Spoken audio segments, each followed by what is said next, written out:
Tuhan Yang Maha Kuasa, maka secara resmi ini sosialisasi pencegahan dan penanggulangan kebakaran hutan dan lahan bidang pelaksanaan pembangunan desa Sukabumi Kecamatan Parundu tahun tanggal 18 Juli 2023 saya nyatakan dibuka untuk kita semua.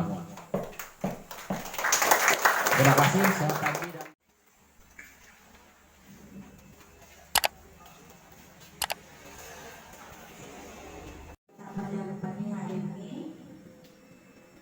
Baik, selamat pagi semuanya. Mari kita awali Pertanian. Apa sih itu sebenarnya pertanian itu? Ya. Kalau kita membuka lahan itu dulu memang untuk pertanian, tapi sekarang kita membuka lahan untuk perkebunan. Nah, ini di samping itu nanti beliau akan menjelaskan dengan kita semua bagaimana barang itu supaya nanti tidak salah diartikan. Ya, ini supaya juga masyarakat paham. Karena mengapa dalam hal ini ya kita membuka lahan itu, kalau dulu ya mungkin kita di hutan, tapi kok sekarang yang kita buka itu tanaman ya karet rata-rata. Ini supaya juga kita paham ya, jarang lagi kita ada hutannya. Hutan itu sekarang kebun karet yang sudah tua, sudah puluhan tahun, 40 tahun, 50 tahun, sekarang kayunya sudah besar-besar, karetnya sudah hampir paling 30%, 40% lagi yang masih ada. Mau kita olah kembali, kemudian kita remajakan. Ya, ada yang dikembalikan ke karetnya, ada yang sekarang ke perkebunan kelapa sawitnya. Nah, dengan cara apa dulu? Dengan cara ditebang, ditepas, kemudian dibakar. Nah, ini dalam hal inilah ya, maka di sini ada pencegahannya. Apa yang disebut dengan pencegahannya? Itulah cara-caranya. Nah, kalau kita masyarakat lokal itu yang sudah memahami aturan adat istiadat ini, maka kita paham itu. Tapi kadang-kadang sekarang orang dengan tingkat kesadaran hukum adatnya sudah rendah, ya kembali dia tidak lagi mengindahkan semua itu. Yang jelasnya dalam hal ini bagaimana kita mencegahnya. Nah, di sini ada peraturan-peraturan yang Bapak Ibu sekalian. Kalau di sini ada peraturan Bupati Sanggau nomor 39 tahun 2020 dengan cara membakar lahan itu sendiri, membuka lahan untuk pertanian sendiri. Kemudian ada Perda Provinsi Kalimantan Barat itu nomor 2 tahun 2002, baru ini. Tapi sebelumnya ada juga sebelum itu. Dulu masih Pergub, peraturan gubernur. Nah, itu dah di sini ini ya letak isi itu yang biasa-biasa bagaimana? Ada semua aturan yang berbeda. Jadi harapan saya dengan sosialisasi pagi hari ini kita juga memperkenalkan peraturan daerah kita itu sendiri, ya, baik dari provinsi maupun kabupaten, ya. Jadi harus kita sinergikan dengan kita yang ada di lapangan, karena kita ini sebagai subjeknya, objeknya nanti, ya, sebagai pelakunya itu sakit kita Bapak Ibu sekalian. Ya, tapi pemerintah melindungi kita, ya.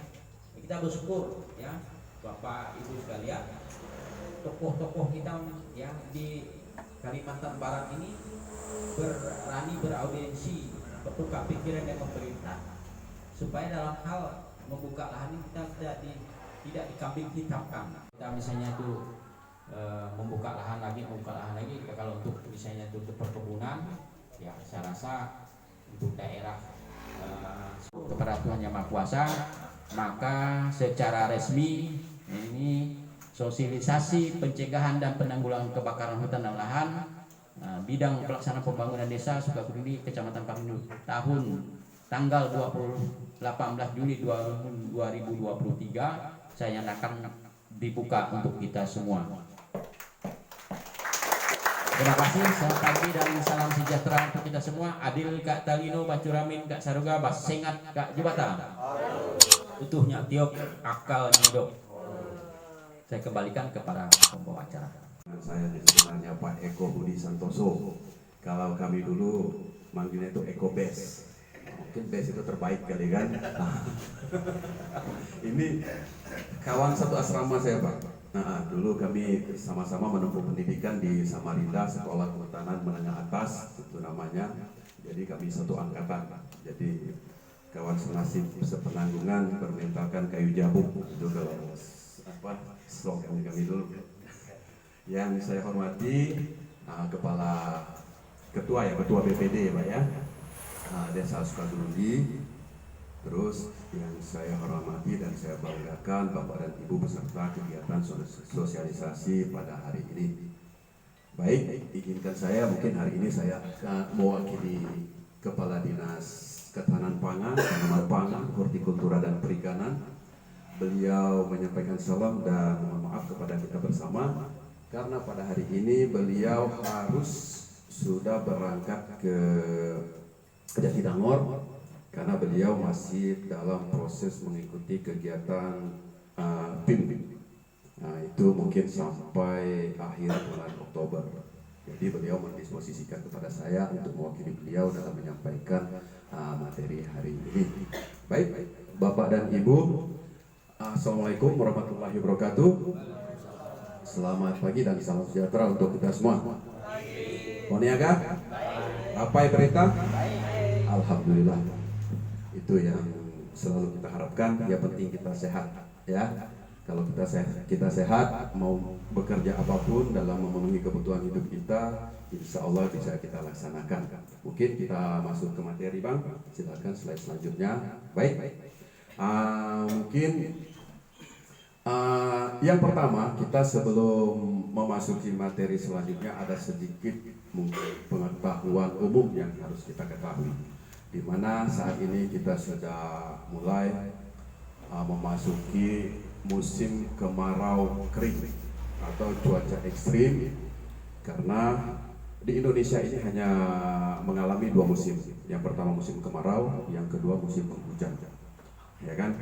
Tetapi pada saat musim-musim kemarau atau musim penghujan ini kita akan sangat dipengaruhi. Oke, lanjut Bang. Dengan pengaruh iklim global. Lanjut.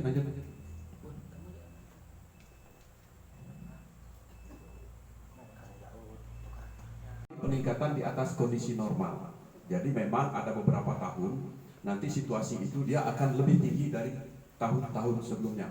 Makanya yang saya sampaikan tadi, pada saat kita memasuki musim kemarau, apabila dipengaruhi oleh kondisi El Nino ini, maka kita akan memasuki namanya musim kemarau kering. Musim kemarau kering ini untuk tahun ini kita masuk dalam fase ini. Jadi berdasarkan perakiraan BMKG bahwa kita mulai dari bulan Juli ini sampai nanti Agustus akan memasuki fase tertinggi musim keringnya. Dari pantauan saya kemarin dari perakiraan BMKG sampai tanggal 25 nanti kita tidak akan ada hujan. Tetapi itu kan hanya perakiraan kan. Mudah-mudahan masih ada hujan lah. Sengsara juga kalau terlalu panas kan. Nah, jadi ini yang mengurangi jumlah curah hujan di Indonesia. Artinya ini El Nino menyebabkan Indonesia dilanda kekeringan. Oke, lanjut. Nah, kalau La Nina ini sebaliknya. Jadi kalau permukaan laut di Samudra Pasifik sedang mengalami pendinginan, sehingga untuk di Indonesia akan terjadi musim hujan. Tetapi bukan arti lalu La Nina ini baik untuk kita. La Nina juga akan memberikan dampak yang buruk terhadap kita. Karena biasanya kalau kita mengalami musim hujan dalam kondisi biasa tanpa terpengaruh oleh La Nina, curah hujannya tidak akan terlalu besar. Tetapi kalau La Nina yang seperti kita alami tahun 2000, pilih cara perizinannya atau cara teknis pencegahannya, nanti beda undangan lagi ya Pak Sartono ya.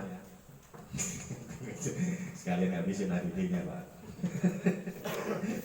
Baik, hari ini saya untuk saya sedikit pembukaan dari saya. Saya jelaskan juga bahwa KPH-nya juga baru terbentuk tahun 2017 di kita perkepanjangan tangan dari Dinas Lingkungan Hidup dan Kehutanan Provinsi Kalbar.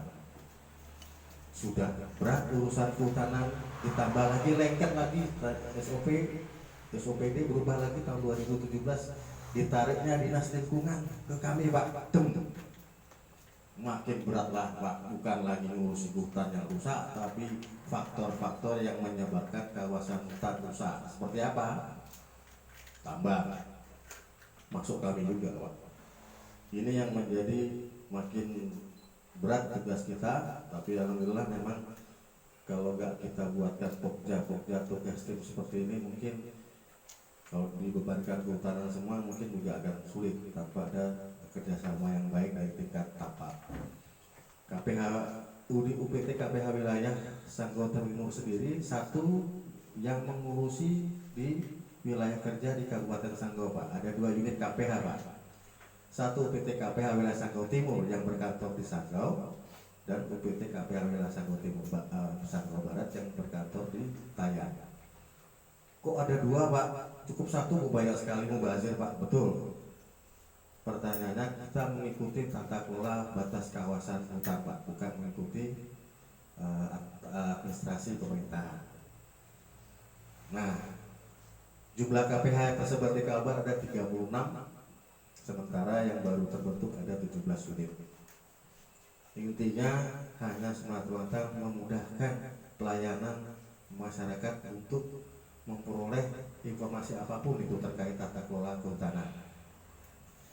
Nah, hari ini saya coba sedikit buka dimanya seperti apa. Nanti teknis untuk penjelasan teknis sosialisasi kebakaran hutan dan lahan sendiri seperti apa, nanti saya serahkan ke adik saya yang paling cantik, Agil Ayu Lestari. Beliau ini anggap saja hari ini saya minta kenang-kenangan beliau karena beliau baru lulus dari P3K. Tepuk tangan dulu. Jadi Bu Ayu ini salah satu di antara 15 brigade yang kita didik, Pak. Kita didik, memang tugas utamanya yaitu memadamkan kebakaran hutan dan lahan, Pak.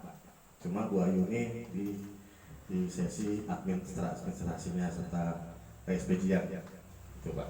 Jadi nanti dijelaskan Bu Ayu seperti apa. Anggaplah hari ini Bu Ayu, Bu Agil, dengan kenang-kenangan Anda sama saya sebelum ditempatkan di Kayong Utara, Pak. Dan sebelahnya juga Pak Ardi. Pak Ardi ini juga bagian dari brigade, Pak. Kebetulan saya minta bantu sebagai operator admin, dan saya bawa rombongan juga teman-teman dari adik-adik saya magang 5 orang biar tahu kerja kehutanan seperti apa, Pak. Jangan jadi pejabat ongkang kaki, taunya main di atas meja tapi nggak lihat seperti apa situasional di lapangan. Makanya itu yang saya tarik mereka di lapangan, dan alhamdulillah harusnya lengkap. Tapi kemarin tadi malam tadi izin ada yang sakit, baru saya ajak patroli, demam, ya itulah di lapangan. Membentuk karakter generasi yang benar-benar mental yang bagus gitu. Sekali lagi kalau kehutanan bicara mental memang harus nomor 1, nggak bisa ditawar-tawar, Pak. Kalau Pak tugasnya teman-teman damkar dengan menggalakni saudara kita dengan brigade itu tidak bisa disamakan, Pak. Misinya, visi juga beda. Kalau damkar, teman-teman dari bencana bisa memprediksikan memadamkan api butuhkan berapa jam, berapa liter air, bisa, Pak. Bangunan sekian ukur 1 jam, 2 jam selesai. Tapi kalau Manggalakni dan kami, brigade dan Kautla ini tidak bisa diprediksikan, Pak.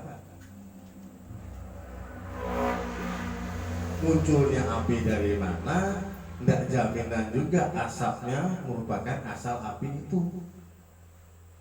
Dari bentuk fisik alat-alatnya juga beda, Pak.